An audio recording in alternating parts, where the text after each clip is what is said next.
మంచిర్యాల జిల్లా చెన్నూరు మండలంలో గత కొన్నాళ్లుగా జరుగుతున్న అక్రమ బియ్యం దందా వీరప్పన్పై పలు వార్తాపత్రికల్లో ప్రచురితం కాగా వాస్తవాలు ప్రజల్లోకి రావడంతో దళిత జర్నలిస్ట్ కొనుకొంట్ల వెంకట్రాజ్పైన సోమవారం రాత్రి సుమారు 9 గంటల సమయంలో ప్రెస్ క్లబ్ ఆఫీస్ నందు ఒంటరిగా ఉండగా ప్రెస్ మీట్ తీసుకోవాలని ఇద్దరు వ్యక్తులు వచ్చిన వెంటనే బియ్యం దందాపై వార్తలు రాస్తుంది నువ్వేనా అంటూ వెంకట్రాజ్పై పిడిగుద్దులతో దాడికి పాల్పడ్డారు.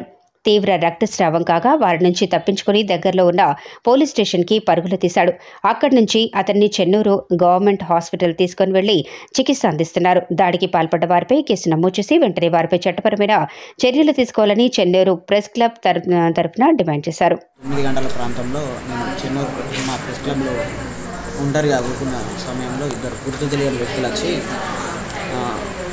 ఏబిఎం ఎటువద్ద నీకెందుకు ఆడిన వార్తలు ఎందుకు రాస్తాను, నీకు అవసరమా అని విపరీతంగా నాన్ స్టాప్ నన్ను ఒక 10 మినిట్స్ వరకు పిడిగుద్దులు గుద్దుతూ కాళ్ళతో దాంతో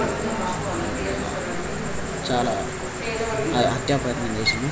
ఒకటి షార్ప్ ఏదో ఒక వస్తువు అది దాంతో మాత్రం ఇక్కడ కొడితే నాకు డ్యామేజ్ ఫేస్ డ్యామేజ్ అయింది.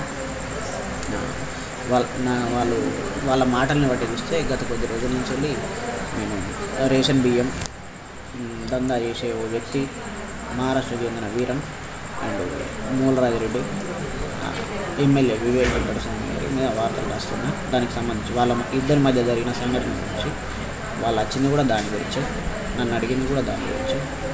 అందుకే కొట్టింది వార్తలు రాస్తున్న కారణంగా. డౌట్ ఎవరు? మూలరాజిరెడ్డి అండ్ వీరం మహారాష్ట్రకు చెందిన వీరం. ఎమ్మెల్యే గారు ఇటువంటి చిల్లర పనులు చేయడానికి నేను అనుకుంటాను.